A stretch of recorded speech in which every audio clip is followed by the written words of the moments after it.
retire? Who? To retire? Not what you think. It's not what I think? Why? You don't get no vacation, no holiday pay.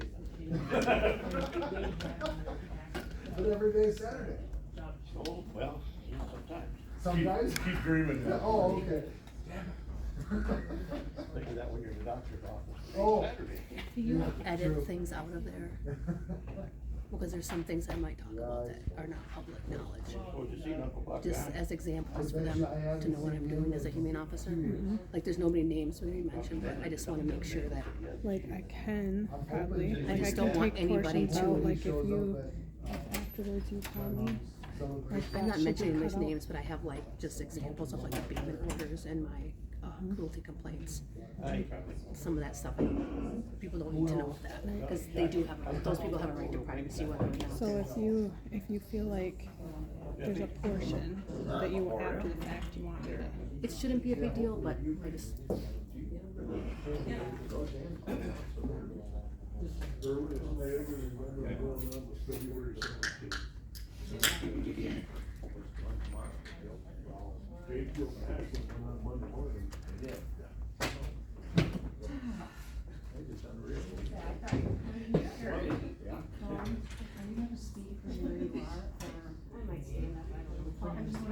I'd like to use, I have a comment, I'd like to use the podium, but I don't know whether they want it.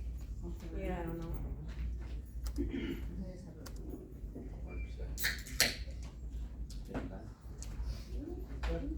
I know.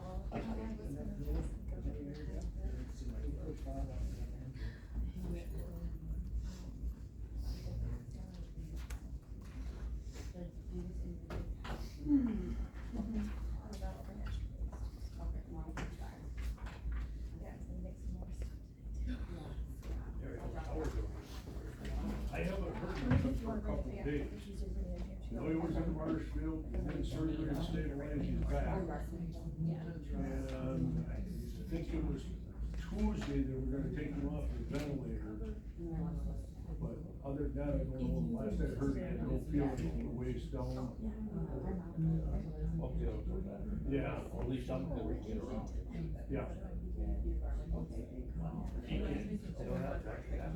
don't know. He was Do they usually have 10 people under stand up to give their public comment? That's it. Broken shoulders, 6 or 9 broken. Well, I'd like to stand, but I would like, I don't wanna stand up about the Beyond podium. that, that comes from I'll his just, son. I'll ask them about it. Yeah. And that come from his son.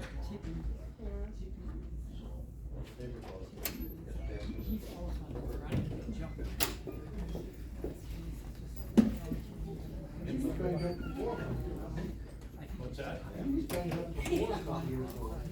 4 or 5 years ago, he got pinned and, Again, yeah, something with his back, that's all I remember. He didn't seem to slow him down. no, no. Who's hollering at me? I saw that there was a sheriff's thing, I noticed that the sheriff's thing said no sleep from. Or somebody say your Yeah, name. we don't stay here too, so. You can just say, I'm at the end. Some of us work back. Or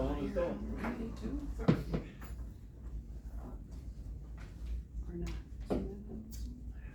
Good afternoon, everyone. How we doing?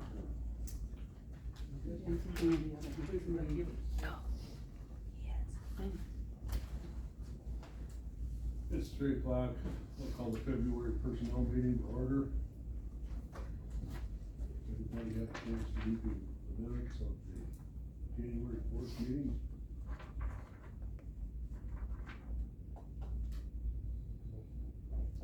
Motion's been made to approve John Caleb, seconded by Jonathan Undershoots. Is there any questions or corrections on the motion or notes? None being heard, all in favor signify by aye. Aye. Opposed? Motion carries, the minutes are approved. Public comment. Yes, I do have comment. Do you want me to stand? It don't make no difference, as long Okay. as we can hear you. Okay, otherwise I need the podium to see. I'm Joanne Spooner.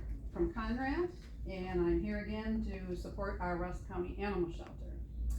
This is a new year and a new month, and I hope this committee can gain a new perspective on how much work is constantly being done at our animal shelter. And I also hope that this committee realizes what an asset Dawn, our manager, is with her decades of experience in animal shelter management and her extensive knowledge of the laws and regulations a humane officer must follow and carry out.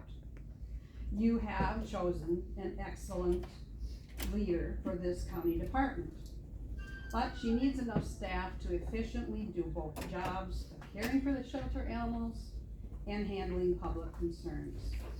I do not want to lose a great employee because she is understaffed or overworked or burned out to the point of wanting to quit. A full-time shelter assistant would help support Dawn and make the shelter run better. I've invested a lot of advocacy and money into our animal shelter and will continue to do so. I don't want it to be doing just an adequate job, merely getting by. Just like the goal for every other department of this county, we should be trying to make the animal shelter the very best it can be. And like most everything in life, you get what you pay for. So let's give the full county board the opportunity to decide if it is willing to spend more money to change the part-time shelter worker into a full-time animal shelter assistant to improve the day-to-day operations of the shelter. So I respectfully request that this committee approves the job description and classification for the full-time animal shelter assistant and move it forward for discussion and decision-making whether to approve the actual position. Thank you. Thank you. Is there anybody else for public comment? One more time, anybody else for public comment? I'm gonna close public comment. Leave nothing, Rich. District attorney, determination of district attorney's office, department head duties. Ashley, I'll let you. Sure, so Ellen's last day is next Friday, February 9th. In the past, when, district attorneys, there's been an absence in that office, Crystal has taken on some of the more administrative duties. A lot of that she's already doing, such as approving PTO requests. She gets payroll all together, but ultimately it's Ellen's signature that goes on payroll, so we're just looking for clarification from this committee and approval for Crystal to officially be able to do PTO requests, payroll. Was there anything else? Invoices, just, Invoices. and I do those now, it's just that Ellen still signs off on them. Is this, I mean, is it gonna overburden you? It's not gonna be any different than what I do, it's just a matter of whether, right now I do all of that. I just then hand them to her, she puts her initials on it, and then I take them back and keep going on what I'm doing. So it's a question of whether you want someone else to have that step in between, or if you're okay with me just doing what I do without someone overseeing us, because I don't know, with the position being a governor appointment, and I see today they just extended the deadline on that, so I don't know if it'll be, you know, a month or 6, 7, 8 before we have someone else that's there as our official department head. So whatever you guys are comfortable with, it's not gonna be a different level of work for me. It's just whether you need another signature type thing in the process. Well, we're still gonna have to have somebody do it, even until they do find somebody, so. So, I think what, like, the motion should be is to give Crystal the temporary budget authority for the district attorney budgets. Is kind of what we're looking. And or payroll. Which would include payroll, because that's a budget impact. Budget approval authority.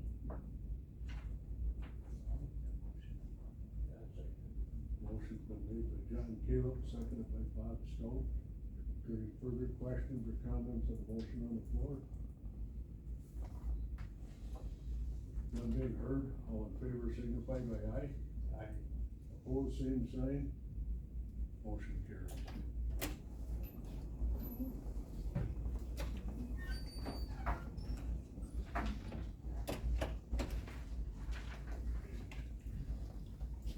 Animal shelter, Ron, you wanna? I think Jerry was gonna speak first and then I will go ahead. Okay, it's nearly 2 months to the day, tomorrow make it 2 months, that we were here before to request approval of job description and to move it to, from a part-time position to a full-time. Nothing has changed, the need is still there. Dawn only has 3 part-time staff. There are not, that I know of, hardly anybody else in this county and their staffs that has, she doesn't have anybody to back her up. And usually you can shift staff around to cover when somebody's gone or sick or that, but there is nobody there. The part-time staff hours are pretty much fixed, they can only work so many hours a week, and if there's not, they're putting in time without being paid for it, which is not right. The animals must be fed and cleaned every day, 7 days a week, 366 days this year. So we need another full-time position to handle duties when Dawn is sick, in training, or on vacation. Again, the part-time staff is, again, this is to move one of the part-time staff to full status, full-time staff. Dawn has done a great job in doing vaccinations, bringing stuff up to state standards. She solved the auto dog problem that's been going on for years in the county that has not been taken care of. She has contacts with other shelters where if we get too many animals here, that she can transfer them to them and to sharing. And she's doing things that should have been done with the prior administration in the animal shelter that was not being done. And so with that being said, I'm going to turn over to Dawn for a quick summary of her 2023 accomplishments and everything. And again, we are asking to approve the job description to a full-time animal shelter worker and to approve it, again, transferring from part-time staff to a full-time staff position.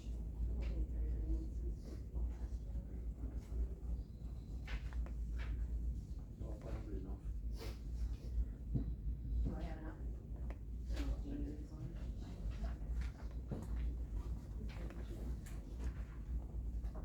Okay, I will be quick. So what I just handed you is the, animal shelter year in review. So this tells you, how many animals came in. So we had a total of 408 that came in. We did have leftovers from 2022. So 199 cats, 208 dogs, and 1 pony. Out of the cats, 9 were surrendered, 161 were strays, 1 was a quarantine, 1 was an impound. 16 were born at the shelter, 11 were TNR, that means trap, neuter, release. That means I had another organization help me with trapping, and then we left them on the floors in the shelter at night in their traps because they're feral, and then they were transported to another place where they were spayed, neutered, and taken to other farms or left there. County didn't pay for any of that. 47 of the dogs were surrendered, 118 were strays, 3 were quarantines, 8 were impounds, 9 were born at the shelter, and then we also did the 23 collie mixes, and that's, it only says TNR because they didn't stay, and that was also not paid for by the county. If you're wondering what an impound is, that means a person went to jail or an owner went to the hospital. Quarantine is because they bit somebody, okay? And then the pony was at large. And then the outcomes, so we had 453 outcomes. So 163 cat adoptions, 17 cat reclaims, 26 animals or 26 cats were transferred to other shelters. 2 were brought to the shelter that were already dead. 3 died, 3 in foster. The euthanasias were 2 were requested, 12 of them were injured or sick, 1 of them was aggressive. 46 dog adoptions, 134 reclaims, 33 puppies were transferred to other shelters. 2 died at the shelter, no fosters, and then 7 owner requested euthanasias, and 1 was, euthanized for aggression, and then the pony was reclaimed. Community dog and cat spay neuter project, that's, John, if I may, what? what the hell did you do with a pony out there? Pony went to, somebody, that fosters for us. Oh, okay, And I okay. didn't bring it, I have no way to bring it to the shelter, so I don't have a trailer. And there's just, yeah, I wouldn't put it in the dog kennel. And then the spay neuter project through vouchers, so we had 38 vouchers that were used, that was 16 dogs and 22 cats. Those are paid for through private donations, Weather Shield Light Foundation and aluminum cans. And then we spayed and neutered 157 cats and 50 dogs at the shelter. All of those went out for adoption. Okay? And then I'm gonna give you the humane officer review, because that's my other full-time job. There might be more than you. It's a lot of work just listening to me, huh? Been a long day for me too. Alright, so this is humane officer, so there was 126 citations issued, 110 were failure to renew dog licenses, 13 animal at large, 3 rabies, vaccination licensing, because they never had them.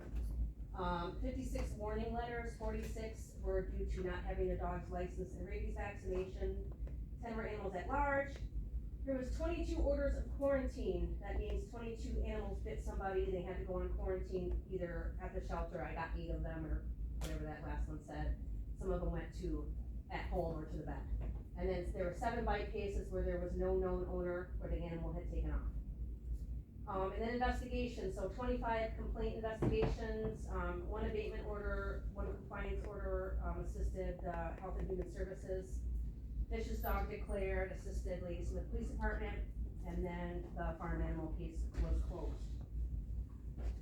And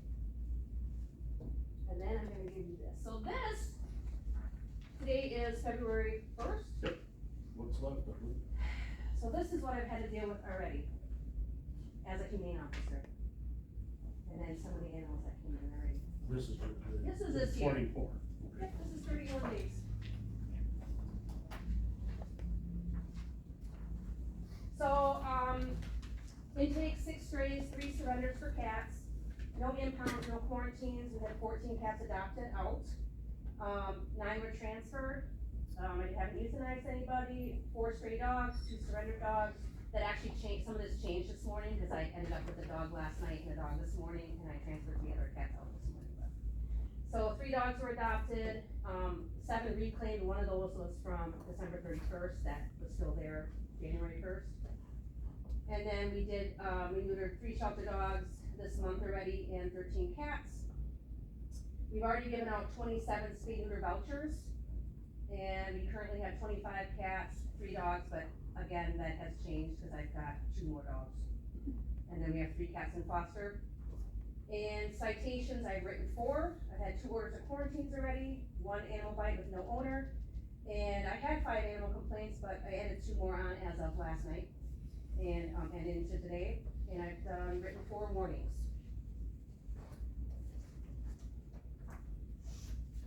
I have more. I'm almost done. This is, I'm not gonna go through all these because you can read them yourself, but this is all the injuries, miscellaneous and diseases and parasites that had to be treated and dealt with at the shelter last year. So injuries, broken backs, fractured pelvis, shattered pelvis, broken pelvis, paralysis, nerve damage, broken teeth, punctured eye, lacerations, bite wounds, abscesses. One of them was unknown, they couldn't figure out what's wrong with it. Rope burns around the neck, embedded collars around the neck, frostbite ears and tails, head trauma, parasites, demodex, mange, sarcoptic, it's zoonotic, fleas, ticks, Cutereria, those are botfly larvae. If you live on a farm, you know what they are. I have to pull them out of the animal and they're nasty, just so you know. And I think we did 6 of those. Ear mites have to be treated, roundworms, tapeworms, hookworms, coccidia, miscellaneous, flea bite dermatitis, ringworm, also zoonotic. We had a cat that had a ureter that was defected and she had urine leaking into her abdomen. Also, secondary bacterial infections had to be treated due to upper respiratory infections, ear mites, fleas, and mange. Also, cats with vomiting, diarrhea, anorexia. Diseases, canine parvovirus, feline coronavirus, feline infection peritonitis, feline calicivirus, feline immunodeficiency virus, feline herpes virus, ehrlichiosis, and anaplasmosis. Those were, and there's probably more, I just couldn't remember them all.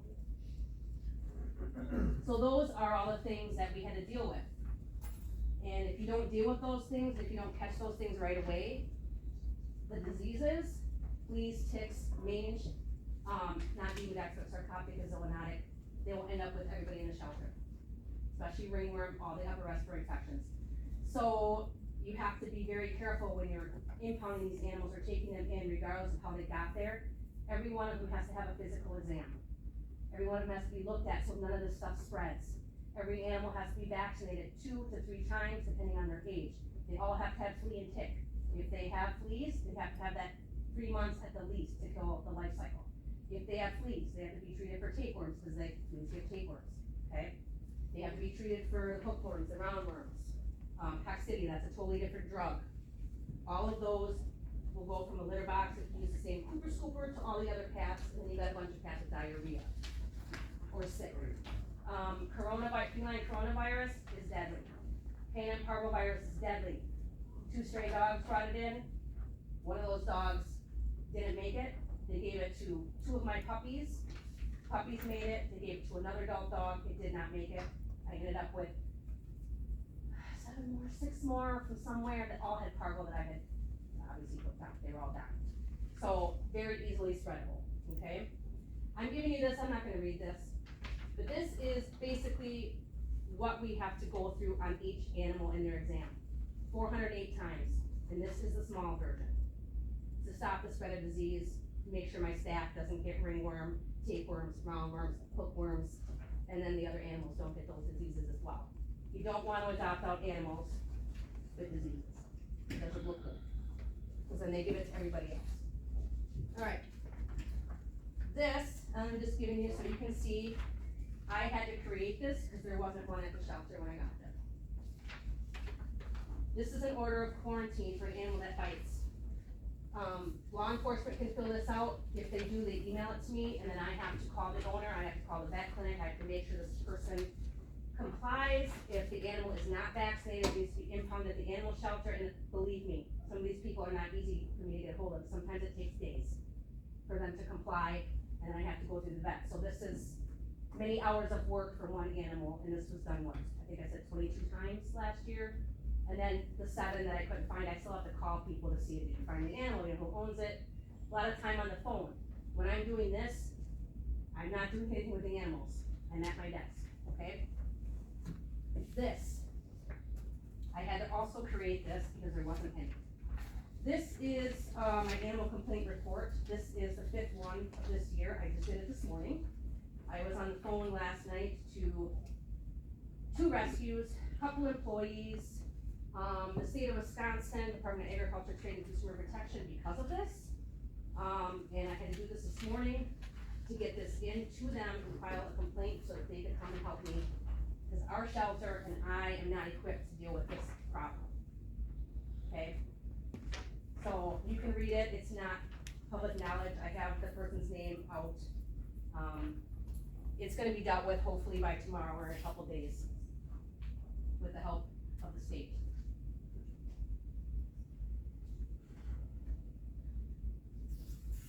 And that's, I have 5 of those that I wrote. It takes me a long time to write those.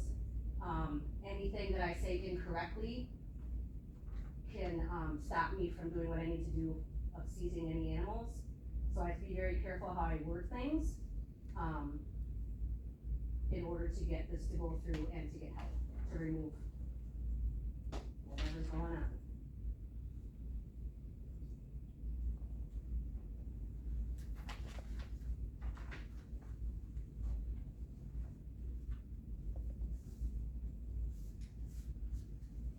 So there's a lot of work involved with a lot of this stuff.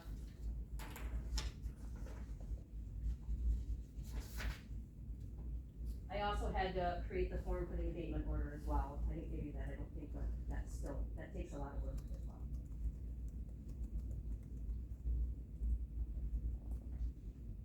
Do you guys still have copies of the job description that you're going to approve? They're in our, it's right there. Okay, good. And I also write citations, and I brought this, because I don't write a lot of citations, I mean, I wrote a lot. But this is my cheat sheet.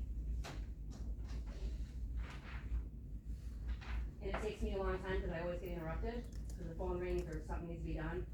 And sometimes it takes me the exact 10 days to get one written, because I have so many other things to do. So I have to do this kind of on the fly in between everything else. This morning, I wrote that this morning, from all the stuff I got from last night, from all the rescues in the state.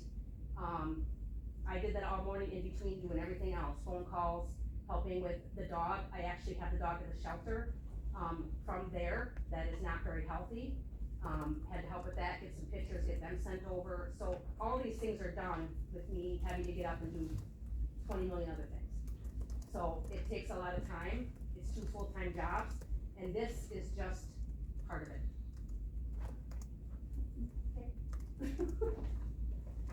So I hope that, and the reason I gave you all this stuff is because just saying I need a full-time, position, you know, I can just say that. But, I'm doing a lot of work. I actually have a major stress headache right now. I've had it since last night because of that call. I actually have another cruelty complaint on my desk from last night that I haven't even started. I haven't went out there, I haven't typed anything up, I haven't done anything with it, just sitting there. So as soon as I get back, and I have a cat that's going to the vet, that's getting I think it's pelvis is fractured. So I have to do that when I get back. And I have to look at that before I go home, so I'm probably gonna be here till, I don't know, 6 or 7 o'clock. So please, make my life easier, just a little bit. Oh, also, last thing, I have 193.75 hours of PTO, 54.25 are left in 2023. I've taken no vacation last year. I think I took maybe 4 PTO days, I'm not 100% sure, because I cannot get out of there, I was actually sick on Monday, but I came in anyways because I had to write a citation. Because it was like my 10-day, I had to get it done. I think this supports our case that we need to get one of the part-time workers full-time, to help her so that she's got time to do this. Plus, if she's there, like say if she's sick or something, there is nobody else except the part-time workers, and again, their hours are limited. And we need a backup, and this person, again, cannot do this full-time assistant, if you will, cannot do everything that she does, because a lot of that is licensed, and you have to have permission to do that. They can't handle all the drugs and everything, so she'll still be doing a lot of that stuff. Some of the stuff she cannot do, even though she's licensed, unless there's a vet in the clinic. And so this moving a part-time person to a full-time person would relieve some of the pressure on her, so she could take some PTO, take some of her time off when she needs it before she completely burns out. And I think,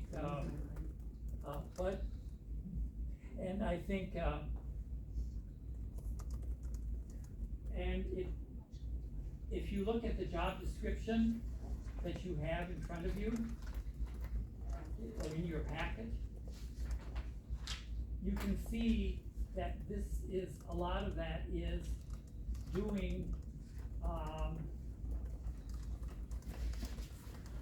this person is not just going to be sitting there doing nothing. Again, look at it, clean and sanitize kennels and cages. I mean, Dawn does that too, and a lot of times she has to fill in if there's nobody else available. But when you look at the laundry list here, exercise and process shelter forms, answer phones, communicate with the animal shelter manager, well, that would be Dawn. Post incoming stuff, try and get stuff up on the Facebook or on things like that. You can look at the things here, again, it's helping her a lot with that. with, normal duties, so that she's got time to do some of these other things that she's, again, required to do. And so, The other John, thing, do you have one of your part-time employees that is qualified and you trust to step into this? Oh, Lord, have mercy. I would just like to say the shelter closes at 2 and those employees are required to leave at 2.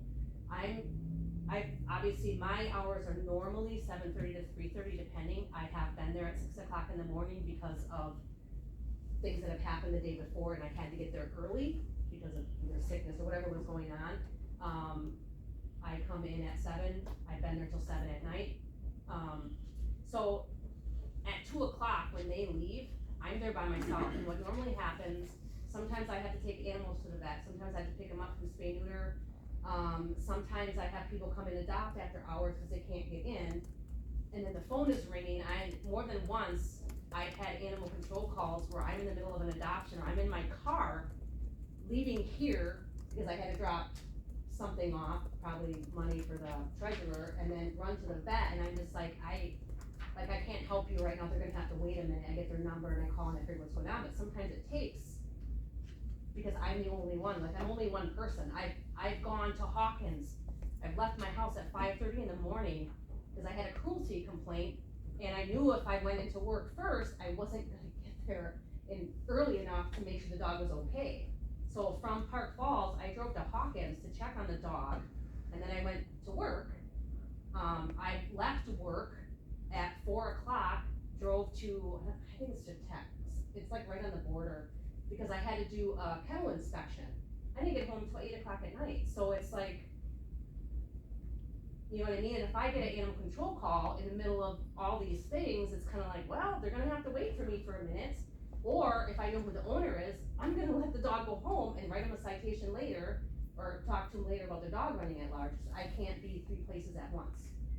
I'm the only one that can euthanize.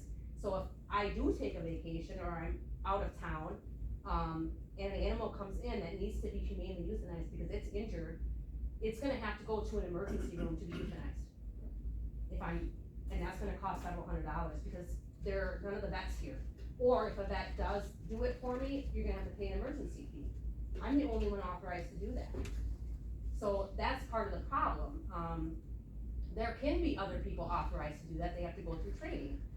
But, so you kinda get to this thing where it's like you got one person doing multiple jobs. And I have come to the shelter on a Saturday and a Sunday, multiple times, to either euthanize or check in on something to make sure it was okay. Which is all fine and dandy, but what happens when I'm not gonna be there? Because I, go somewhere else, or, out of town, or if I'm actually sick enough to where I can't make it in, which I have never called in sick, I haven't had the opportunity, but I'm pretty tough, so I kinda just get there, but, you shouldn't have to do that. like she said, the other staff leave at 2 o'clock, the part-time, and so it's her there alone, and if she gets these calls to go pick dogs up, strays up and everything, she's gotta close down the shelter and everything else, and, there just isn't enough backup, and volunteers are nice, but they have to be supervised, and they're very, very, very limited in what they can do, and plus they have to be supervised all the time too. So, we have one individual that would probably fill this bill, but you can see what it does, but that would help a lot, because that person would be there until 4:30, 3:30, 4:30. Or that person could do that run, cause the other thing is, we do spays and neuters, and we have to travel, one place is 45 minutes away, the other is almost 2 hours. And when that person takes those animals, they take the animal control vehicle. So if I get any calls, I have to take my own car.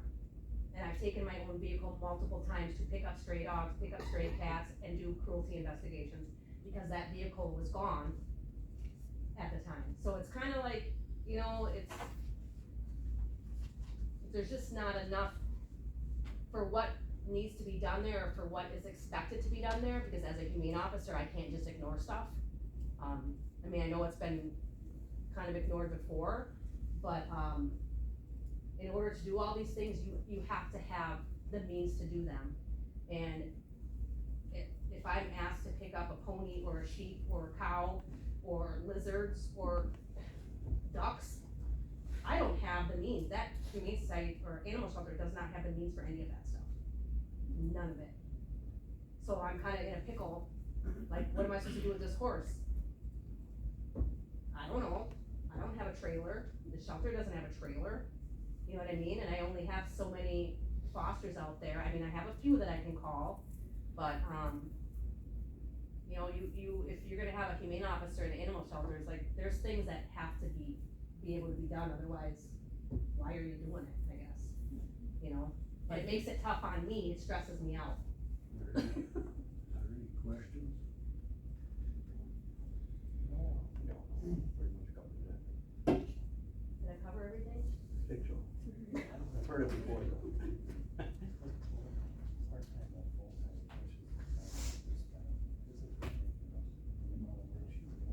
Yes. Motion, I don't know why it's motion, taking this long to get this far. motion's made Second. and seconded, motion made by John Caleb, seconded by Bob Stout to pass it to the board. Absolutely. So your motion is to pass this resolution that we in our packet? Yes, Ashley, does that have to do with Carl's indebtedness? Yes. Do we have an estimate on the cost for that? Not really, cause we don't know what the wage is going to be. What's moving somebody else, can't go on. How much room you got in your budget to absorb this position? Right now, we've increased our adoption fees, we increased, the sales of dog licenses. I'm not sure what exactly, I don't wanna give you a number, I'd be guessing if I had to give you a number. So we're trying to do everything to, you know, get the shelter to get, you know, more, money through adoptions and dog licensing fees and everything like that to help, you know, offset some of the costs. But, I mean, 2023 was basically me catching up on everything that had never been done. So I'm hoping that now that things are correct, or at least mostly correct, that there's gonna be more, you know, revenue coming in from dog licenses and adoptions, you know, that will help offset some of the costs. The adoption fees were increased starting January 1st, 2024, so a month ago. And cats went up from 60 to 80, and dogs went up from $100 to $150. And just based on the information you were given on the sheet about the number of adoptions, just taking the same number and just taking the difference, $20 and $50, that would bring in alone $5,500 right there, just in the increase in the adoption fees. The dog licenses, and that were raised 2 years ago, and we should be getting more money in on that. And again, remember the changes, again, we don't know what Carlson Dittman would come up with for a wage for this position, but again, remember the city pays 40% of that, so it's not all county money. Yeah, Terry, somebody's already on the payroll, it's just a matter of the difference in pay, full-time. Right. Correct, correct. And the benefits. And the benefits, Benefits. because they have zero benefits right now. So if they take advantage of that, the doctors give insurance. Based The on, benefits would be approximately 27,000. I know money's the subject here, No, but holding this packet here, who else wants to do it? No, I agree with you. I don't care what it costs, so to speak, but I'm kinda saying that frankly, but I ain't got time to do all this. Anybody else? No, I totally agree with you. I can't believe it's taking this long. Pardon? And she have a financial benefit, you could know the numbers. Well, I get we should, yes, but I'm not saying we need to address this. This is the problem. So if Dawn keeps doing this, we're gonna burn her out, then we're gonna be sitting here holding the bag again. She needs help. That's been a problem for a while. And at this point, Jonathan, we can't really have a financial plan because we don't know what Carlson Dittman is going to bring back.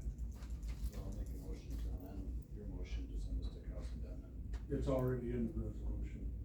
Right, but we want to send it to county board, but let's get a number before should we have a plan to take to the county board? Don't think So I would think that it's gonna have to go through county board, it's gonna have to go through county board to go to Carlson. Yeah. What personnel, so I think that we wait until after the Carlson Devin Well, comes back. the resolution is written that this only goes to Carlson Denman and full board approves.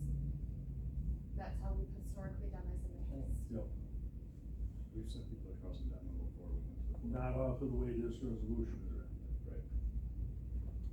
This resolution is written, as she just explained, this has to go to county board. Let's try to put the fiscal impact in there. Well, okay, so the job description as it is like 11 and change, right, an hour? Like 11, what is it, 11.65? Well, that's the step one, but nobody's, the animal shelter workers are at like 13 something. Well, but the resolution says it would start at step 1, so I'm guessing that is the ballpark of fiscal impact. So she, if Nicole takes it, it would be a paid decrease. Per hour. We don't know. Right. And the ones, John, the ones that went to Carlson Detman without going to the full board first were already established positions. So that's why it's different. This is creating a whole new position, approving the job description.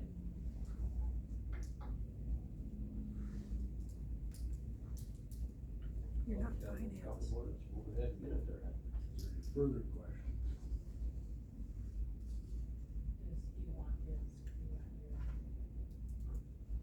So I can't make an amendment to have it go to Carlson Devin first. Not really, not by the way this resolution is written. Can Okay. be, okay. So I guess my motion would make an amendment to, so to have this position created by Carlson Devin, so we have a financial impact. I don't know what I would put on I there. have an amendment, motion, do I have a second? Seconded by Mr. Stout. Is there any question? Move ahead to county board, right? No, his motion is This to, send it to Carl Denton first. Get the financial. So it's gonna take, what, another month or so to get this pounded out? Or not? Yes. Right, poor me. I'm not gonna make it another month, honestly. I mean, I'm drowning in work. Send it to Carlson Devin before. I wanna know the financial impact of what one of them. You're not finance, you're personnel. What if you? It's called forward it to approving county board once- the job description. You know, once the Carlson Devin is brought back, it doesn't have to come back to this committee, or goes to county board once their grading is back. This is the third time I've been here. So we'll approve sending it to the county board with the expectation that we would have a fiscal impact by the county board meeting. okay with that, Jonathan, Well, right now I got my other motion, I'll stick with that. Right, it has to, we have to fill that motion first, right? or, okay, Well, is there any way we can speed it up a little bit? That's what she said. Yeah, I'm So I already made a motion to send to Carlson Devin For what financial, for financial grading. Impact, okay, before what? Next personnel, Could you speak up, please? next personnel committee meeting, Pardon me? the next personnel committee meeting, I wanna know, I don't wanna vote on something I don't know that. But you're just voting on the job Nope. description, not Joanne- finance.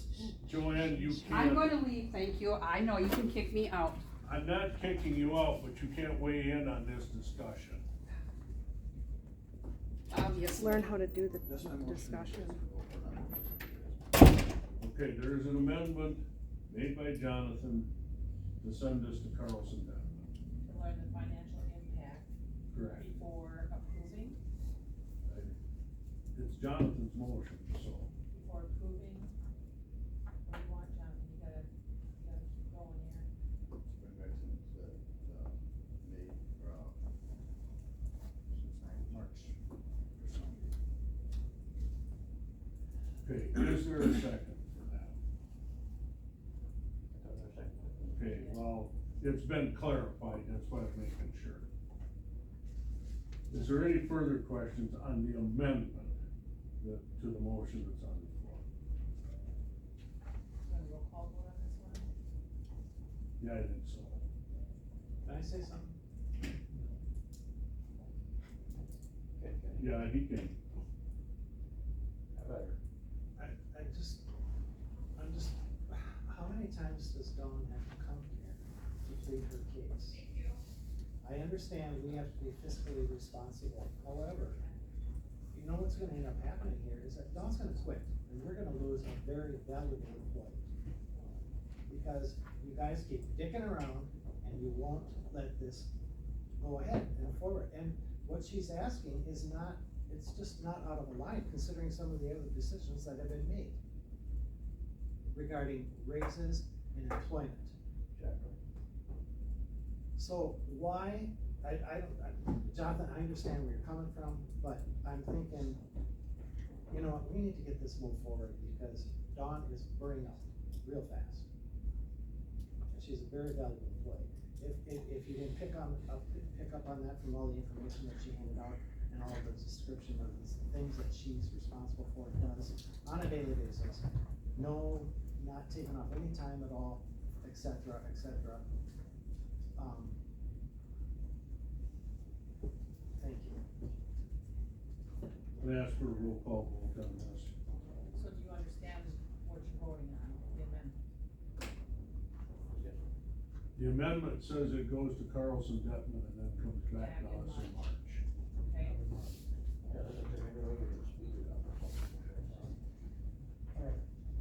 Call them out, John. okay. Mr. Undershirt? Yes. Mr. Caleb? No.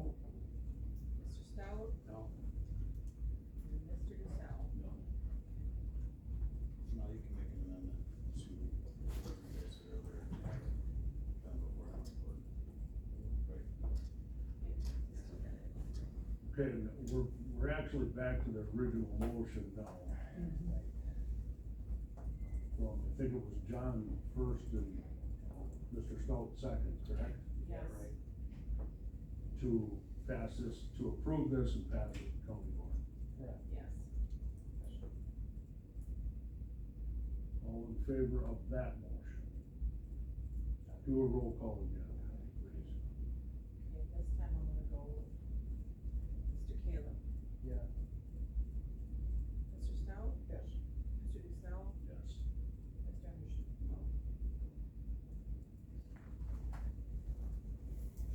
The motion does pass to approve, send to county board. Be on the agenda, we'll go down for it, coming up right, yes.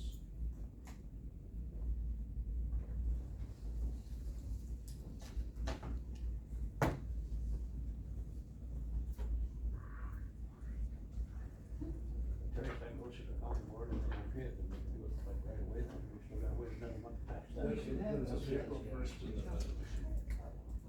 And that was my guess on when we'd be able to have that Christmas turning, Which is what? the April first. But it won't, it's not Right, but twenty-fourth February, when's it coming? Yeah. So. Yeah, I just have. My question is, can't do storage.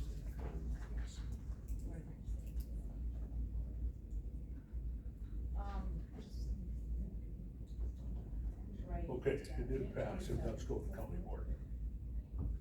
27. So, not to say, Dawn, that, I mean, But everything you know what?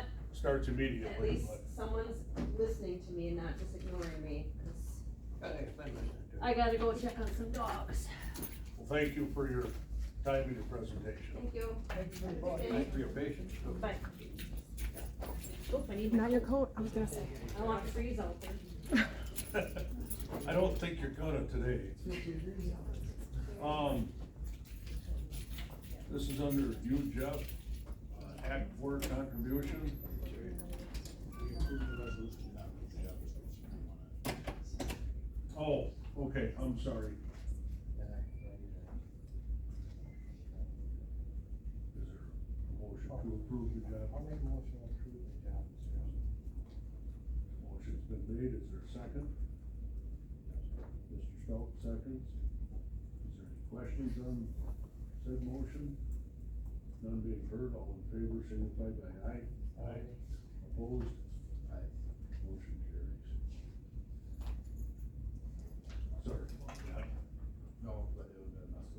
Yeah, no. Glad somebody caught it. Okay, Jeff, sorry. Oh, I don't know if I wanna go now. We're here to discuss Act 4 contribution, by the county. Act 4 is the protective status for our jailers. We have, part of our jailers are still protected from back when Act 10 came into play. They were kept in, but anybody that came in after that was not protected. The state has done Act 4 now, which is allows, the county to bring protective status back, to our jailers. But the way it is written, it is a huge cost to the employee themselves with no cost to the county. We would like to see the county participate in some of the, protective status, dollar amount that would have to be paid. Jamie, you throw the numbers out there for me of what it would be. As far as like, okay, so the percentages, right now, general employees pay 6.9% of their wages into WRS, and the employer matches that. If these employees choose to be protective status, I'm sorry. Okay, back up and explain protective status. Okay, so Would you protective please? status, for the general and elected, the 6 point, and the wage, or the rates change every year. For 2024, it's 6.9%. So general and elected both pay 6.9%, the employer matches that same amount. For the protective status, the eligibility guidelines are obviously different under WRS, but then the retirement guidelines are also different.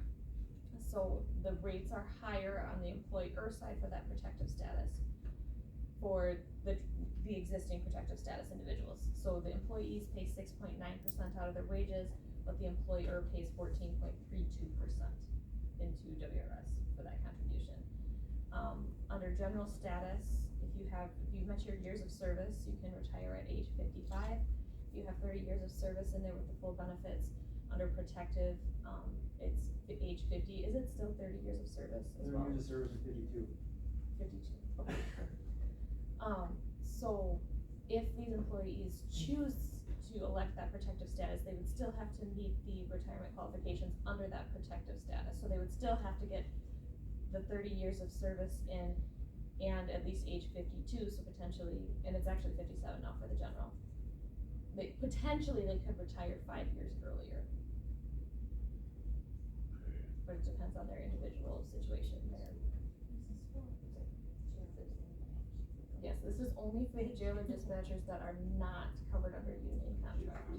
So that would be after 2017. Which is 8 employees right now. Yes. Union contract. They do not have collective bargaining power. So you have 8 people that are not under union. Correct. That if they opt to this, they pay all out of pocket. Post-tax. Yeah. Right now, it's what those that pay pre-tax. But if they opt into it, they pay not only the 6.9 that was pre-tax prior, that's also post-tax. So they're actually paying, 21.2%, I think, is the total percent out of their pocket. Well, no, it goes from 6.9% pre-tax to the 14.3% post-tax.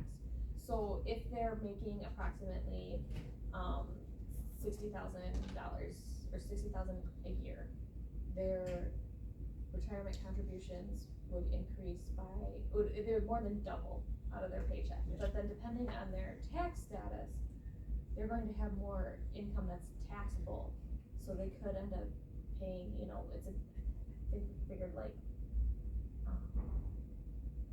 somewhere between $200 to $600 a month is what their take-home pay is going to decrease by. But this is a choice. They have a choice whether or not to elect this, but it's an irrevocable decision. So they have to make their decision by March 1st of 2024. It'll be retroactive back to January 1st of 2024.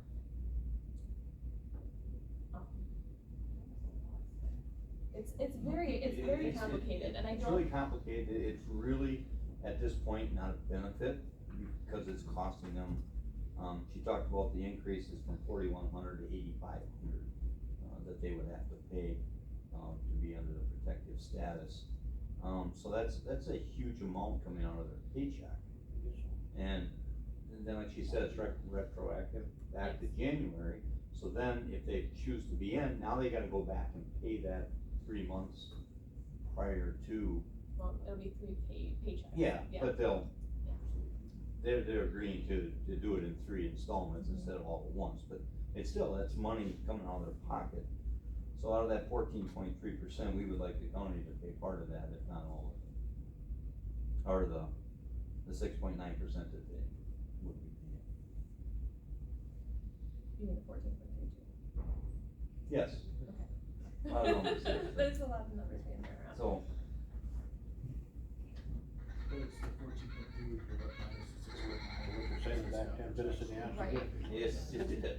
The thing I would caution you on is that, you know, these employees are general employees, just like the rest of the courthouse staff. They are not covered under union contract. So if you do that for these employees, you should probably do it for all of the general employees that are contributing more to retirement than what is currently required. Because this is a choice, and it is supposed to be their choice, but if you say that, oh, we're gonna match that contribution, we're gonna put that contribution in, it's really no longer a choice for them, because you'd be stupid But, not to. but in order do to that. get this, they have to meet the protective status qualifications, which is a jail or law enforcement. The protective status isn't open to anybody in the. No, but the contribution to retirement is, Jeff, which is gonna Correct. open a can of worms again. Well, but it's based on being protected versus not being protected, that's where our argument is here. Do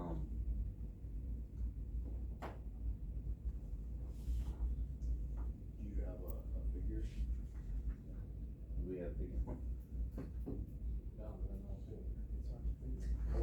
we don't know, because we don't know what if any the county wants to pay, or Well, if all 8 of them do it at 100% payout, what is the number what is it per month? Well, it's about $4,000 a year. per person? But then any new employees hired would we do the same? Yeah, we'll continue from here forward, any new employees. So there's some that are still under a union contract. Yes. They don't qualify for this because they got some. They already have protective status, and the county pays that portion of theirs. The reason they're not no longer, the 8 that aren't in the union is because they. Because as of Act 10, the county chose to not have protective status anymore, which a lot of the counties did in the state. And then, now the state has brought the protective status back, but they've not made it as nice as it was before. They've made it very difficult, made a mess out of this. And we can't actually pay that contribution for the employees, it would have to be some sort of match, so they would still have to pay that amount out of their paycheck would still decrease by the $400 to $600 a month. But that means these are retired 5 years earlier too, right? Potentially, If you have enough years. they still have to get their years of service in under that protective status. Yeah, so the years that they work outside protective status wouldn't count towards protective status. Would not.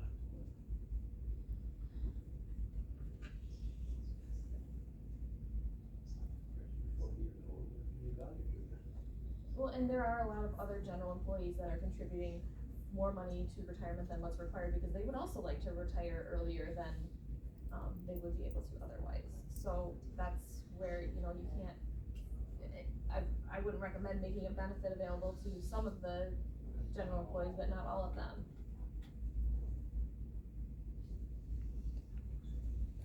So Jeff, your ask is, this is already available to them, correct? Well, they have until March 1st to make that decision. But your ask of the personnel committee today. Yep. Is that the county contributes part of it. Yes, part or all at 14.3%. And what would a financial impact be, really, or figure the maximum now? I mean, if all 8 of them elected it, it would be about $32,000 a year. This year. Just for those employees, but then, I mean. Any incoming. Any incoming, yes, and if you do the same for other general employees, but the other, you know, caution is that these employees are still going to have to pay that amount out of their paycheck, and that decision is irrevocable. So, you know, if you contribute more into your voluntary retirement now and times get hard, you're spouse loses their job, or you've got other income, or other expenses that rise, you can decide to stop contributing to this voluntary retirement. With this, you can't get that $400 to $600 back a month if you need it now. So I'm just afraid we could end up losing employees because they need to go take a job where they don't have as much, required contributions coming out of their paycheck for retirement, so that they can And afford once to you say live they now. revocable, you're either in until you leave, or you're out and you never get in this county. You could go somewhere else and you get the option again, but once you're out in this county, and once you're in, you're in. That's what it comes down, correct? We discussed this and we talked numbers, but the very state made a huge mess out of it, is what they did. Ain't that normal? It was like Wouldn't the expect jailer it. dispatchers asked, hey, we wanna become protective status again, and the response was, oh, sure you can, but you just have to pay all of the costs associated with it. Only one time. So, Whereas they could, now they could, like you said, raise it voluntarily, Right. and not have to be strapped up for the rest of their career. Any questions?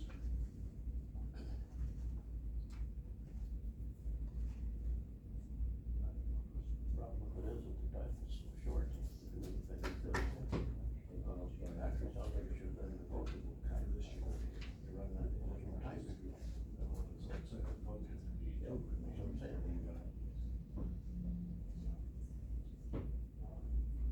Well, we haven't had labor council weigh in on this, but when we had, similar types of questions come up, the concern would be discrimination if you do this for them and not for the other employees. So, I mean, we did not have labor council weigh in on it, but if you would like us to, we can. and John, I have the answer to your next question. No, it's not in the budget. Okay? So that question will come up.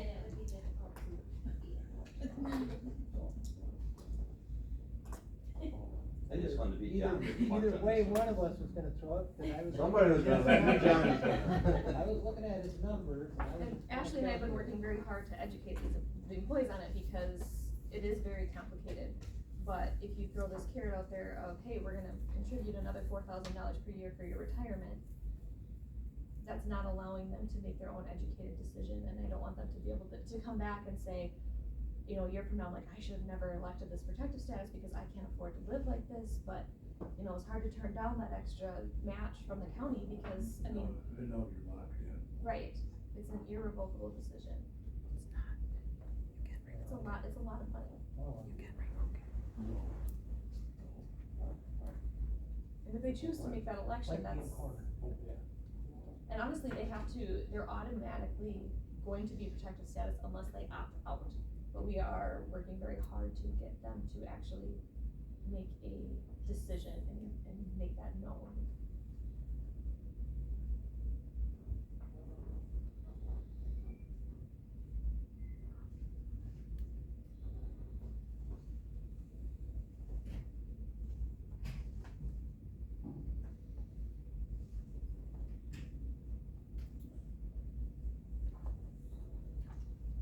Any further questions?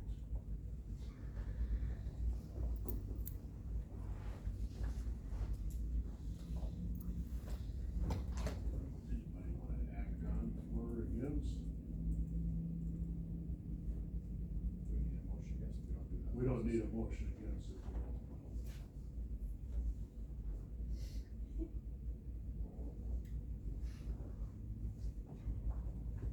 Okay, thanks. John, looks like your wheels are turning and they smell smoke. No, I'm just voting here. It's Okay. something I would. We appreciate your time. Yeah, thanks, John. Yeah, right. Yes, sir. Mr. J. Yeah. Rely on me to speak. You guys ready? Yeah. Oh, good job. All right, go. Ready? Okay. Not again. We never did get a demonstration on the upstairs. You guys want these before we go here? No, go ahead. Okay, here we go. Chairman Jacobs, Human Services, we need 5 minutes. Oh my, 3 minutes. Second floor, here we go. So, the consideration, the request today is that our WIC department, which is Women's, Infants, and Children, have met the threshold for part-time status, 20 hours to 29 hours on a rolling average. They meet the criteria for that benefit under our personnel handbook, which is chapter 6, section 2. Very specifically, that affords them 4 hours of holiday pay, and then also some PTO days. And so the history here is very simple. The history shows that we used to contract for this position way back in the day. As most recent as 2018 to 2019, we had a full-time registered dietitian as our WIC coordinator. That person left in 19, and the state was all over me about, you have to have full-time employees, you have to have this, you have to have that. Well, no, you don't, because we were able to create 2 county positions, a registered dietitian as a coordinator, and what's called a CPA, which is not CPA, like a competent professional authority. And that, between those 2 positions, they can run our WIC department to do all of the functions. It's a supplemental program that offers nutrition to mothers, postpartum, mothers, kids up to the age of 5, and all the services around that.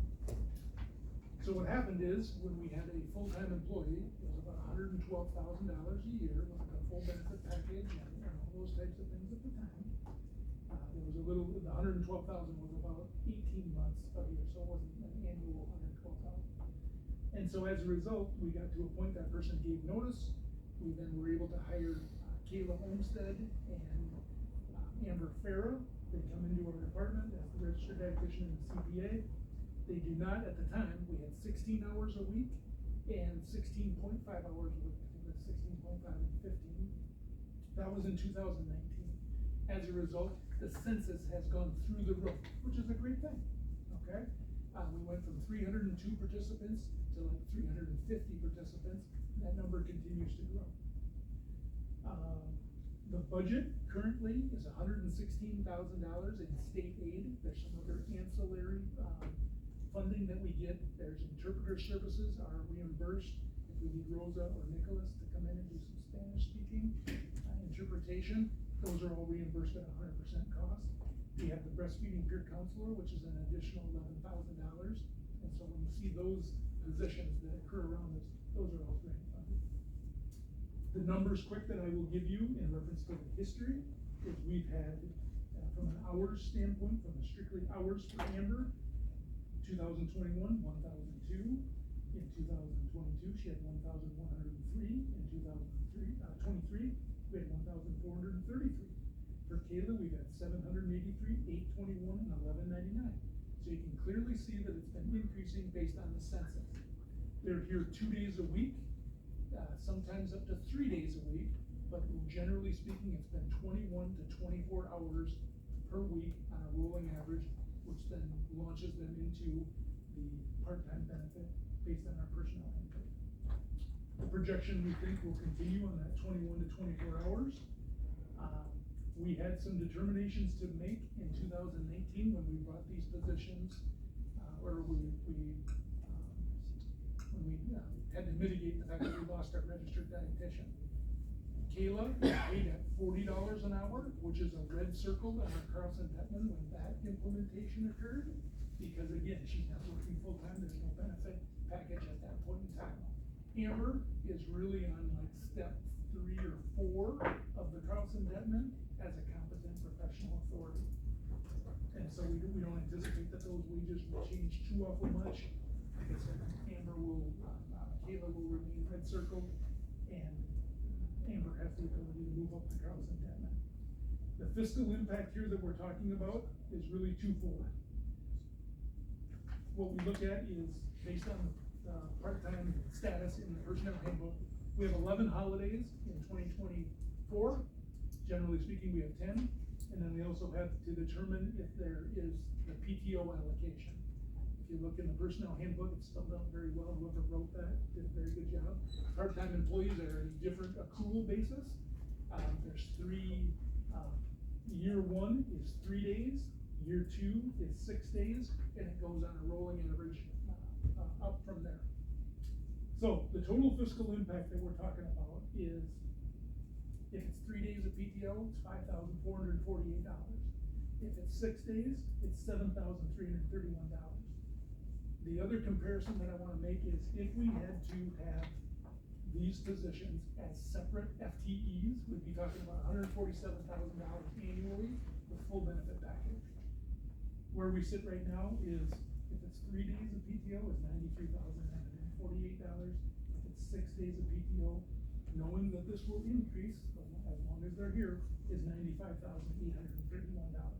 So we're clearly at a fiscal advantage to accomplish the census, or treat the census, and have these 2 county positions continue, but they are eligible for part-time benefits. And so that's my ask today. I do need an interpretation as well if we go down this road. In reference to holiday pay, currently, you have to work, full-time employees have to work the day before and the day after with either a paid benefit or actually working those days to get their 7.75 or the calculation of the highway department. My ask is, these guys generally work a Monday and a Thursday, they're in the office, and then Wednesday or Friday is when those other hours come in, based on when the population can come in and meet. What is our interpretation of, is that their general normal work week makes them eligible for the 4 hours of PTO? 4 hours of holiday pay. That's a question I need you to levy an interpretation on, because they're not here 5 days a week. I got a question, Jeremy, you said there's a participation in the program that's increased. How come, what happened there? So, 2 things. COVID really impacted this department, is that, we have, before COVID, we had a historical, pretty significant no-show rate for when people would just rather call or text and figure out if they can get their benefits. They'd come in for certification days where you have to meet the criteria of the WIC program. But for the most part, after that, not so great. When WIC was not here in the building, the rates were insane. People were calling about the program, referrals were coming from doctors. The word was out that this is a program that can help you with your nutrition needs. So, as that happened, it continues to. Yeah, that WIC program, that's been around for many years, hasn't it? Yes, it has. And it couples with our continuum of care. You know, every department head is gonna come down here and talk to you about how great, what, the services that they offer, and everything that they, that's what we should be, right? We're advocating, but this is clearly a continuum of care. Our birth to 3 program, our WIC department, all of those services are on the continuum of our care to identify, kids and moms and all of those services that they need. The one other caveat here, to be a little insular to this, is lead testing. We do lead testing as a part of our WIC program. It's capillary testing. They poke the finger and they test that lead in the system. That's a big deal because there's a lot of potential developmental delays that can occur around high levels of lead. So, this, that, or the other thing. That's again another important component of what WIC does. So, you're gonna ask what it's gonna impact my budget. And so, just like the sheriff, I'm gonna beat you to the punch and say that, the transfer of levy dollars into this program is kind of a wiggler. It comes out of our public health budget, okay? And so we ask for about $200,000 in our public health levy, but the transfer to services, this is one of the programs that could transfer out to this program. Historically speaking, it's been about $19,000 or less in levy. Our projection in '24 is $27. And here's the wiggle part. We, through the budgeting, at the infinite wisdom of the budget at the state standpoint, you can only charge off 10% of your WIC responsibility, your WIC cost, to the budget, okay? Only 10%, period, okay? What happens is we have more indirect and AMSO costs in that budget that we can only do 10%. And so as a result, we budget $20,000 in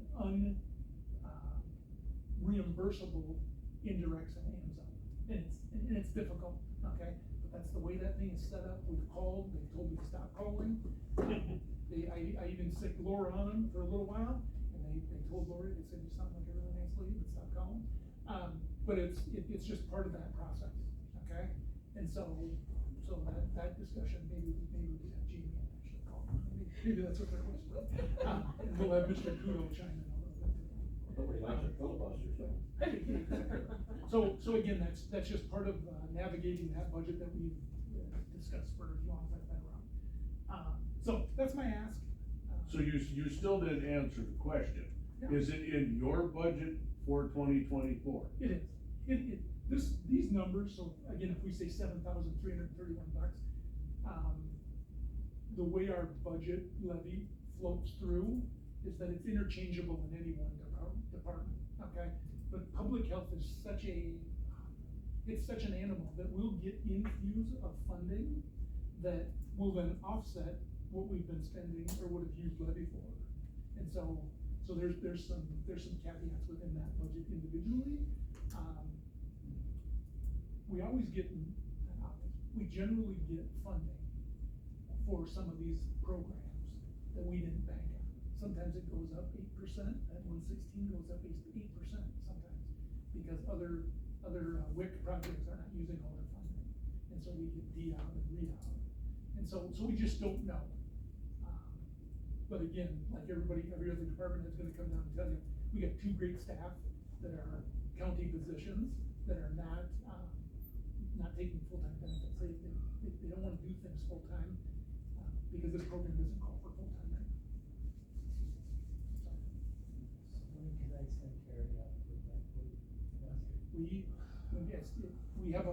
Under our grants and contract, if he is over 15, if his levels are over 15, then we have to go to his home and do an assessment through our environmental health specialist. And so, yeah, we're gonna stop by just on the off chance. That it probably. I don't think that's a pertinent question in the Oh, discussion, John. I don't know, I thought about it. Are there any questions on Jeremy's? So I need some interpretation. I need. You need the interpretation to clarify holiday. Again, so chapter 6, section 4, parent 4, talks about the holidays where it needs to be before, the day before, and the day after. These folks do not work in that component. And so, I'm confident, having watched them work forever, that they're gonna continue with the schedule. Ashley, am I out of line thinking that the way they are scheduled, that their holiday would derive from what their normal schedule is, not the standard 5-day work week? Am I correct? That's exactly what she told me when I called her, but this is the system we got, and so that's why I'm here. Just wanted to make sure. So they would be eligible for that part-time, you know, If because. they work their normal work week. Right. Just like my staff down at the senior center, same thing, it's the meals program folks, some of them are eligible for that.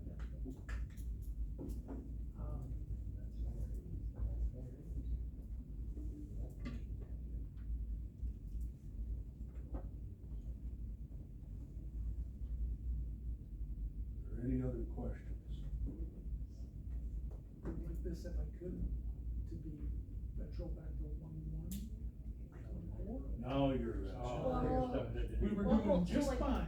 Back pay for holidays? Nope, then let's go as of tomorrow. Well, I mean, like, the PTO allocation would be the same either way. Right. Yeah, they're still before. Mhm. Yeah, So I'm the not. holiday pay would be down. Well, they would still, yeah, we don't Because even have to we're say call that before- retroactive, yeah. yeah. It falls within that first half of the year, PTO caveat. So, but if you back pay that, then everybody's gonna. 100%, totally agree. If I don't ask you, you can say no, I always tell you, you I can was say no. gonna say no. Okay, yeah, super good. But then Super when good. we say no, Yep, what 100%. Tell your staff out to senior citizen man, Is that they still- should get every time they can. Can't see Oh, them. what do you need? Well, like, would they be starting at level 1 for the PTO, or what's your? So, that's the ask. Again, try to give you a couple caveats if you're on board, is that, they're good either way. There was no necessary ask, but I just said, year 1, knowing that they started in 2019, okay? 3 days versus 6 days. Year 1 versus year 2. They're good either way. 2024 is year 1, as far as PTO calculations. That's what it would be. And if they started at year 2, it would just be, we're making a finding that they're starting at year two, knowing that they started working in 2022, or 2019. The interesting thing is, the hours that they've met the criteria were early last year, 23. That's why we came up with year two versus year one. Either way, they're super good. We just need clarification. There's one other caveat that has no real fiscal impact. Yeah. Okay, you ready? Sorry. Keep You're that- 5 minutes. Keep that, I know, keep that in. Oh, shut up. That's 3 minutes, that's 3 minutes, that's right there. That's disorderly conduct. Chief Deputy of the. If they don't, if for some reason the census plummets, okay, and they don't get in at a minimum of 20 hours in a pay period, they have to use their PTO. Per week. I'm sorry, did I say per pay period? Per week, sorry, this is what I'm fact-checking. Is that per week, they have to use their PTO to get to 20 hours. So they'll have to use their paid benefit to get to the 20 hours, because that's how you're eligible for the service, 20 to 29. And they're fully aware.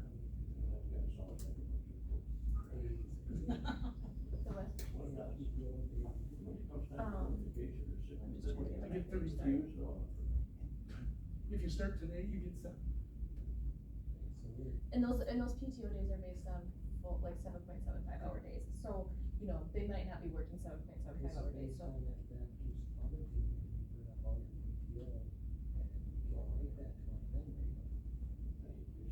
Then I'm coming back to you to say that we would, that they fall under that rolling average. Yeah, then they would go back to actual, but it'll have to be a year's worth of, are they under that 20 to 29 threshold? So, we will monitor this, we have a spreadsheet that we're monitoring this thing, because when we brought it to the attention, James like, oh, I got that there. So what was the actual average again for last year? Let's see, when I looked at it, it was 1,433 plus 1199. Somebody have a calculator, I don't have it. What was it, you're gonna, 1430? Well, 11.99 is approximately 20 hours. Gotcha, okay. Dang. Well, because that's Cool. WRS eligibility, Oh, 1,200 hours. okay. There's so much more to this story, you guys, I'm sorry. So Kayla used to work for us as a contracted employee way back, and then she also came here as a, as the RD as well, and so she was eligible for WRS anyway. Amber met the threshold for WRS as well, so they're getting that benefit. What do you got?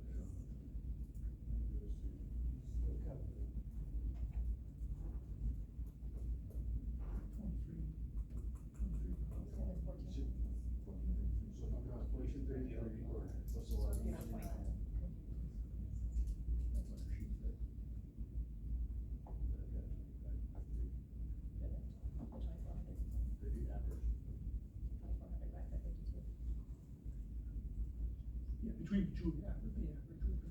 So is there, So what did you say that was, 25? so they're well, at the age 20, right, so they're not like. And again, we don't see the census getting any smaller. Again, I tried to. We could get to a point where it is FTE. I mean, it really have to go. Are there any other questions? To ask from Jeremy here? Year one or year two? What is it, the motion that we're? My preference? What are you asking? My preference would be is that, we authorize for the part-time benefit allocation to be afforded to the WIC employees that qualify based on year 2 of PTO. And the 11 holidays, and the holiday pay. Personal handbook. Personnel. I would ask for year 2. So level, not at level 1. Year 2, so 6 days in 2024. And then, 6. they need each Yeah, which you could start in year 2. Yeah, one, the breastfeeding could come.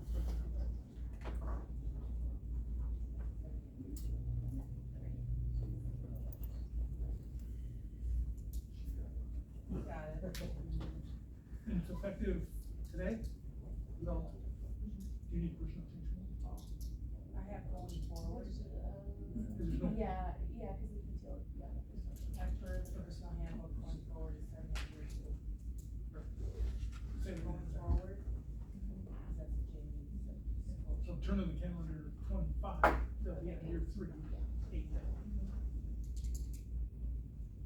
further questions? Getting scared. Sorry. Make you There's a lot, nervous, Jim. there's a lot to this, sorry. Sorry. Is there, yeah. Is there a motion to adopt? Motion made by Mr. Undershoots, seconded by Mr. Caleb. God, if you read that back. Motion by Jonathan, second by Caleb, to approve the WIC part-time employee compensation for the personnel handbook going forward, starting at year 2. Are you good with that? Okay, great. Is there any further questions on the motion on the floor? None being heard, all in favor signify by aye. Aye. Opposed, motion carries. Awesome, thank you. Thank you, thank you, thank you. I was like really angry about this. I think it's 6. I like Connie's, hers was a short version of that. What's that? Connie's was a short version of everything. Yeah, exactly. Hey, I haven't hated it. You're up. Okay, alright, so you guys wanted a chance to look over the work from home policy a little closer and asked me to bring it back in February. So what questions and concerns do you still have? I would like to throw a motion out there to table this based on, we have new HR, Jim's not here next month, so we have to have a chance to look at it, and I want the full committee to be here to handle Is there anything that we can offer? And again, it's just circumstance, anything like that. Jeremy, I got a motion on the floor, so is there a second to that? Second with Jonathan. Yes. Second. Motion's been made and seconded is, what I got a question was tabled, correct? No, it's not. Postpone. But can we postpone to, if we have, to the next meeting, can I just say that? Yeah. Yeah. Okay. Okay, I still second. you still second. All in favor, signify by aye. Maybe it's too late, because we want, questions that we want them to look at or address or. It is too late with a motion on the floor. Cause the only questions now are on the motion.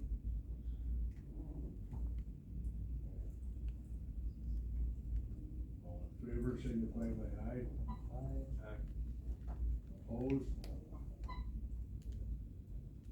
Jerry, if you find something that you wanna change, you should bring it back to it.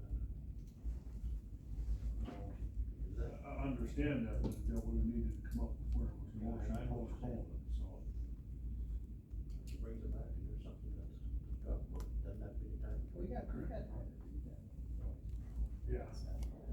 We got time to read it. Okay, you have one more. Yes, I do. Okay, so I'm proposing in addition to our handbook, the county doesn't offer anything in terms of bereavement or funeral leave. We have had this come up several times in the last year. I think it's evident that Rusk County can't compete with surrounding public or private sector wages. I think we should do something to beef up our benefit offerings, and I also think this is the right thing to do, offering people paid time off when Ashley, is there anything? it's in there, yep. When a loved one dies. Okay.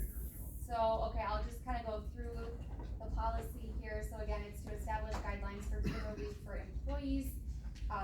They would be able to take time off without having to charge their PTO, comp, or extended leave. They would have 30 days, to use this funeral leave at the discretion of their department head. Number 3, I broke down, family members into 3 groups. So group 1 would be spouse, parent, sibling, or child. Group 2 is kind of your outer ring of your family, grandparents, aunts, uncles. And then group 3, after the passing of Al Rasak, I think this kind of came to the forefront here, is that if a county board supervisor or a county employee or a retired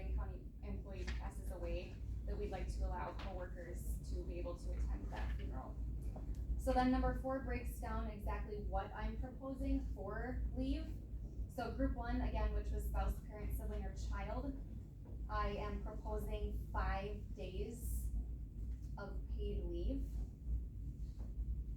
For group number 2, I am proposing 3 days of paid leave, but 5 total protected days of leave. So what I mean by that is that they can take 5 total days off for the funeral. 3 of those days the county will pay them for. The other 2 days they would need to use leave balances. But so this way they're still able to take off 5 days. The department head can't deny them the 5 days, but if they want those extra 2 days, they have to use their own balances. And then for group 3, that would be up to 4 hours for county board supervisor, current employee, or retired employee. And then part-time employees would also be eligible for funeral leave prorated based on their normally scheduled hours. So kind of what we just talked about with Jeremy. It's just, typically around half of what the full-time employees would get. And then number 5 kind of outlines some other requirements. Funeral leave will not be approved if the employee is already on paid or an unpaid leave of absence, like if they're off on work comp, if they have scheduled PTO, or they are, furloughed or laid off, if that were to be an issue.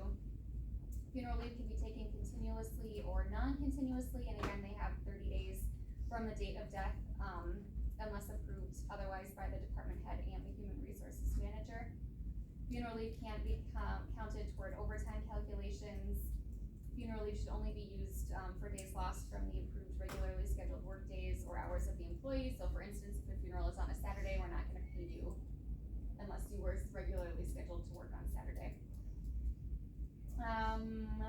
It's limited to 10 days per calendar year, so this wouldn't be an unlimited, thing.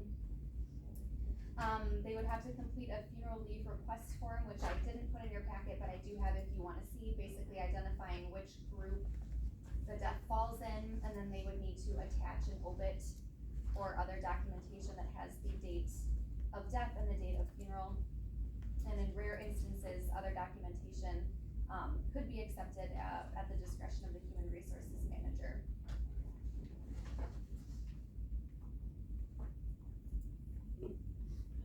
So I for one, that never should have been with the PTO in, because you never know when you're gonna have. Right, and this is something you If go on can't vacation, prepare you for. use it up, then you're always. Yep.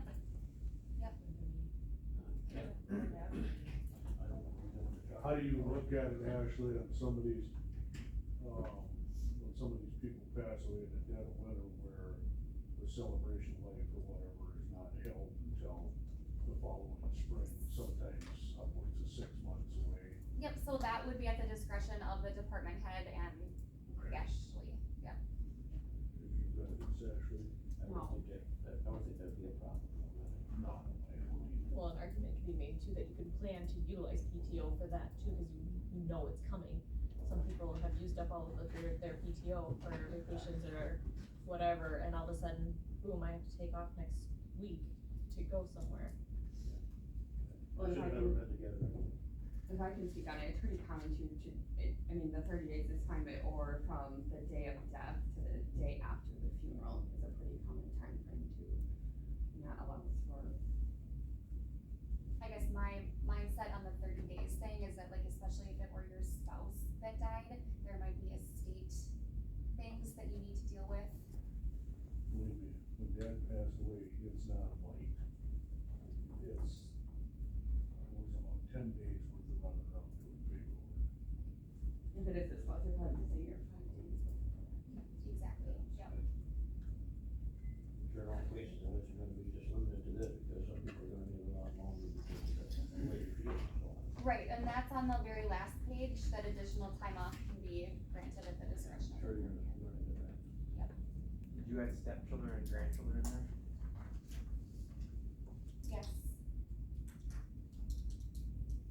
Biological, adopted, step, or foster child. What is it, 3 days now? We have no bereavement leave now. Okay, so I'm just curious, how would you come up with 5 days? Well, it's pretty standard. across other counties and Is it? businesses, the company I came from gave 5. Okay, the only reason I ask is because the company I work for, it was 3 days. We used to have 3, it used to be 3 years. Yeah. It has. So it is, okay, I was just. No cousins or anything.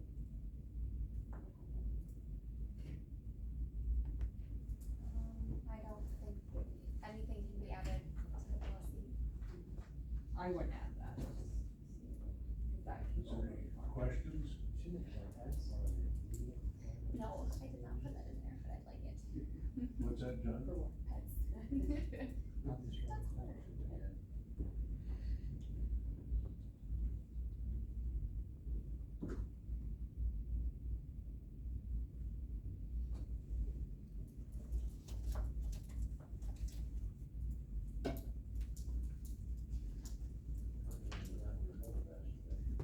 Yeah, my father in law. Pass it on to the other one. Both of them within, 3 weeks. and then I had vacation and I saved up all my PTO for that. That time I only had 5 days, 7 days, that's me.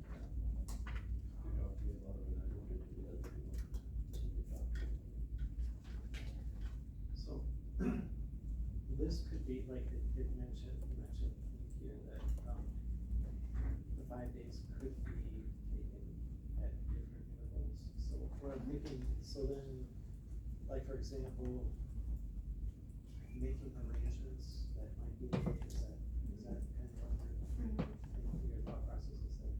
Yep. Like, say, obviously, if it's not, that's 5 days. Right?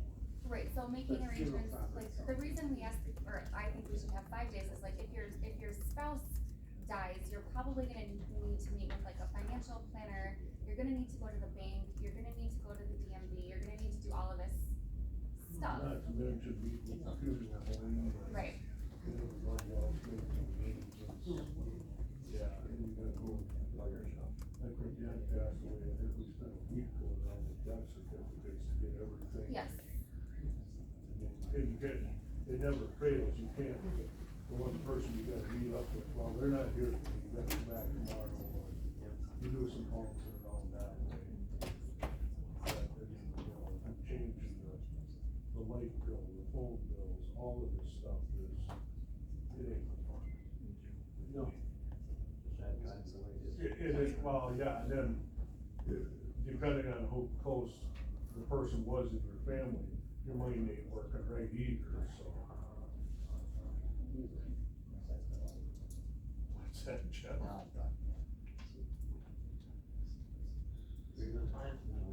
Our step parents in there? Yes. Yes. Yeah, this right. And aunt or uncle wouldn't be by marriage.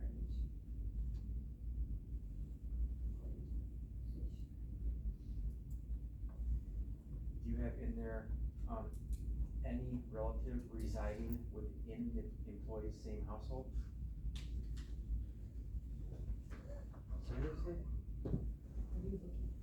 I'm reading our CBA for bereavement leave. Just to see how they differ. I would never give that a thought, but.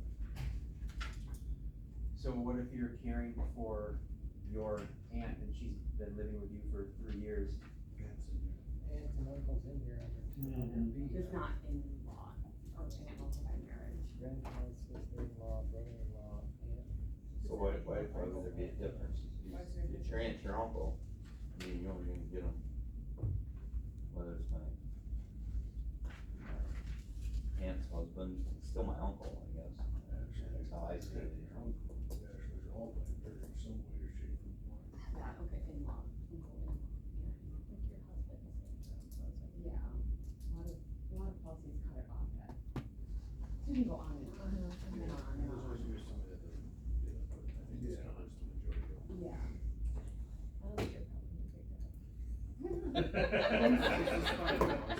But the way I see this written is it's not your aunt, your husband's aunt, or uncle, it's just your. Yes, that was And that's what you were that was the intending, intention. right? That's what Yes, that was your intention. Yes. That's not good. Well, you start adding like ring after ring In-laws after and all. ring. Yeah, yeah. What? In-laws and all of it. I'll make a motion to approve it. I'll second it. And send it to the full board. County board, right, yep. Motion's been made by Jonathan Undershoot, seconded by John Caleb to approve and forward to the full board. So I have an amendment. Is there? Oh, no. Yes, I have an amendment already. You have to do the, yeah. Alright, so my amendment is to remove three C and four C. Not to be heartless, but I think that, like, I don't know, I just don't, I think that's a little too much, and it doesn't need to be in there. If somebody wants to take off, a couple hours of PTO, isn't a hardship, whereas you're losing a family member, make sure you got all the financial plan, all this. If somebody, supervisor, coworker dies, you really wanna be there, take the time off. That'd be all of this, that the families are struggling, if you take a couple hours of PTO, if you're looking at that much too, that should be that. Remove what? Three C and four C. It's got to do with, The county board supervisor or a court. I can read them. What's the force? So three C is group three, defined as county board supervisor, active within the past 6 months, active county employee or retired county employee that was in the county for 1 or more year. And four C is just the second part of that, group three, up to 4 hours paid at employee's regular straight time hourly rate. At time of funeral, multiply the number of hours employee would have otherwise have worked at the time of absence to the funeral or visitation for county board supervisor or coworker. So if your coworker or county board supervisor dies, we're taking that part all the That's, I time. get what you're saying. I agree with that. I agree with that. just hang on, but yes, but, okay, you're making that as an amendment? Yes. Is there a second? I'll second it. Seconded by John. Is there any discussion? Connie? Yeah, I hear you. Well, when Karen passed away in our office, she's been here, she was here for 32 years. And so you expected people to take PTO to go to her funeral, you couldn't just go, and actually they really needed the help from all of us. So there's a lot of different situations in this, and I just wanna remind you guys that there are longtime employees here. I don't disagree, but as is written, everyone in the whole county could take 4 hours off and go to them just because they just don't wanna be at work. It's a pretty wild. But I get it. go on our own time. I get it. This won't cover everything, but it'll cover 95%. Okay, I get it. And I will be honest with you, Connie, everywhere I worked, we could go on our own time if it was an employee that we would work with. Yeah, we were friends, but we weren't paid, but family members we were. Gotcha. I got it. Tom? Thank you. Four C actually states, that it's gonna be, four C actually states that it is at the discretion of the department head. So I mean, it's not like these people automatically get this, it's up to the department head. Am I reading that right?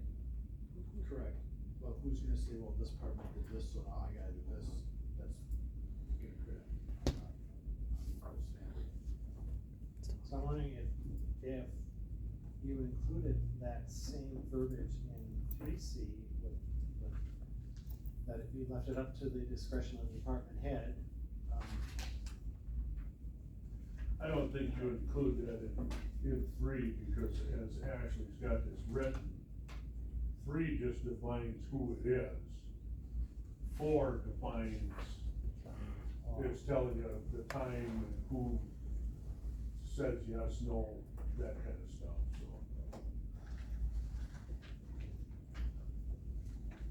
Is there any further discussion on the amendment?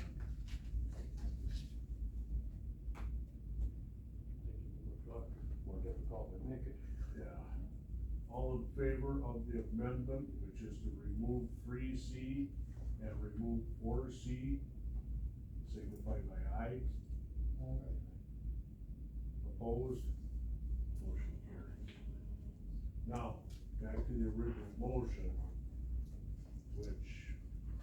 was to adopt this and pass it to the full board. Is there any further discussion there? None? So you've got me thinking. But do we wanna put three C and 4C back in, but make it unpaid time off at the discretion? Or should just leave it as is? I think you just leave it, because my thought pattern would be, And if it's at the discretion of the department head, it kind of is under our current policy anyway. yeah. So they can just. Yeah. Is there any further discussion on the motion to adopt this and pass it to the full board?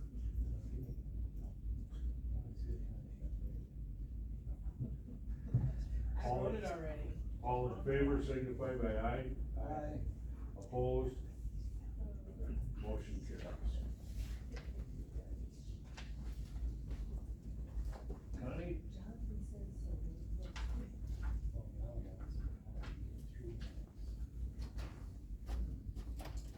So I am asking for an LTE deputy clerk, and to establish a wage rate, because I have,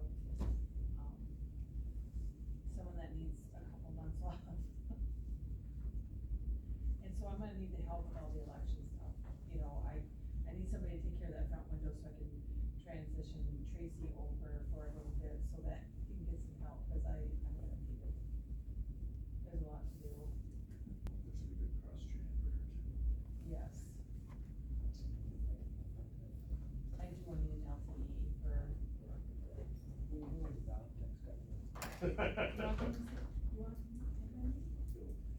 Oh, wow, that bird bomb.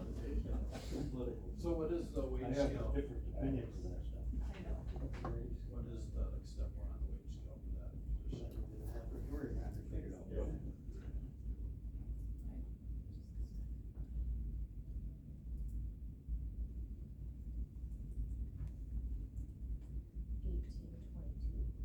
That's how we know if you can manage balance or not. That LTE is not to exceed a certain amount of hours or remind me what it is. It's a. Limited time employment. So they don't get any What is defined benefits. that way? Usually a year or less. Yeah, but there's an hour limit, what's the hour limit, I guess? There is no hourly limit. So you work 40 hours. A Cause part-time, like, we a try to part-time keep it. employee's got an hour limit, but an LTE does Yeah, not. that's just limited term, so like our interns are LTEs, but they'll work 40 hours a week while they're here.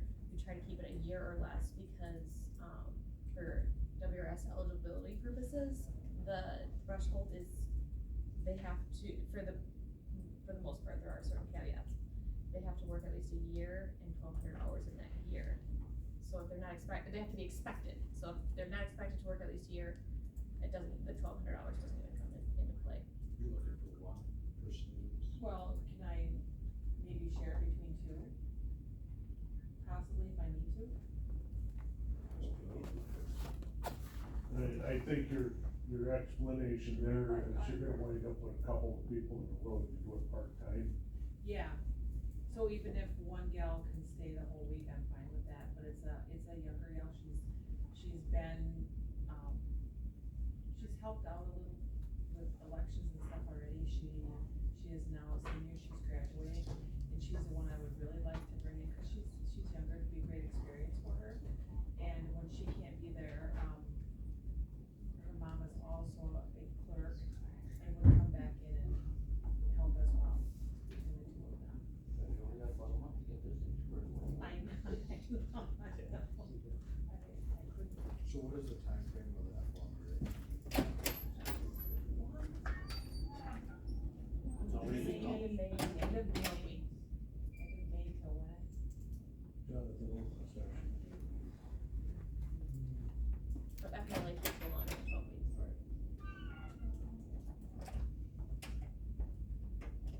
Got somebody in mind? Yeah, she does. So I'll make a motion to approve hiring up to 2 limited time term employees. Not to exceed Not to exceed 40 hours a week, 38%. or not to exceed 38.75 hours a week at 1822, so it's just step one through maybe September 1st.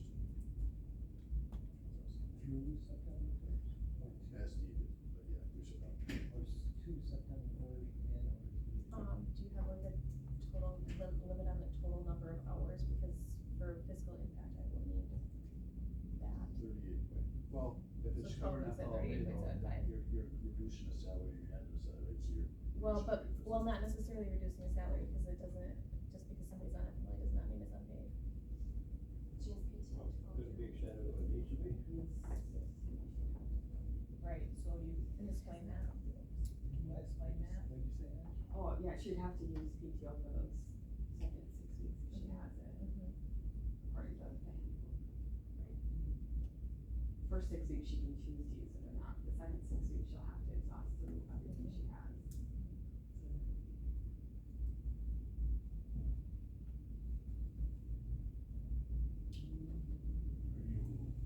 Yeah, I'm thinking. He's thinking. Give him a minute. Spit it out. What do we got going here? Well, it is good to know the numbers, I agree with that. Jonathan, I We don't really know yet. sunset date on it. It's a key, Yeah, but I don't know. You know, you never know if something comes up. Right, yeah, well, every month you go through that.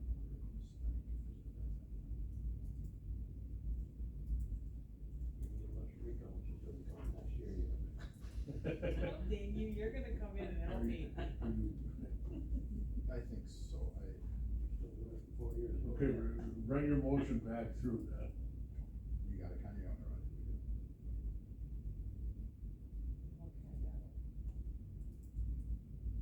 Read what you got. Yeah, I'm growing old over here. You've been old for a long time. So it's good. At least I ain't got lead poisoning. Yeah, You want me to read it again, Gianni? No. Yeah, stab the wood, you won't have that problem. Sometimes it's me, but. To approve. Okay, I got that, I was a little slow on that one.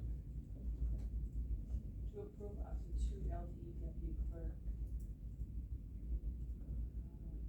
I don't know, but there, for 38.75 hours per week at step 1 at 18.22 per hour. I probably gotta. And this, the 38.75 is combined between the two, correct? Yes. Yeah. Through September, up to September 1st.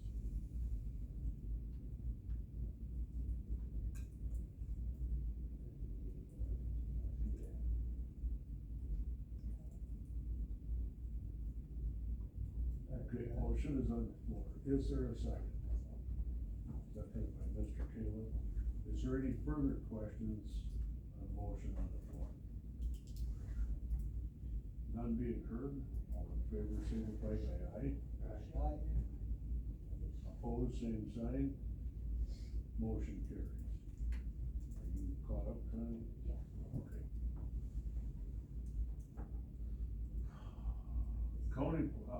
County phone approval for human resources manager. Yeah, so that's me, so I would just like to, I'm the one person department in HR, have to be available, and I would, not like to use my personal phone all the time, so I'm wondering about getting approval for a county phone to be able to contact people. I don't think you'd like to use your own phone. I'll make a motion. Exactly. Did you make it, Jonathan? It has to go May to. you please include Oregon's property manager? Yeah. Motion's been made and seconded to approve the phone for the HR manager to send it to property. Seconded by who? All in favor signify by aye. Aye. Opposed, same sign. Motion carries. Motion's made to adjourn, is there a second? All in favor signify by aye.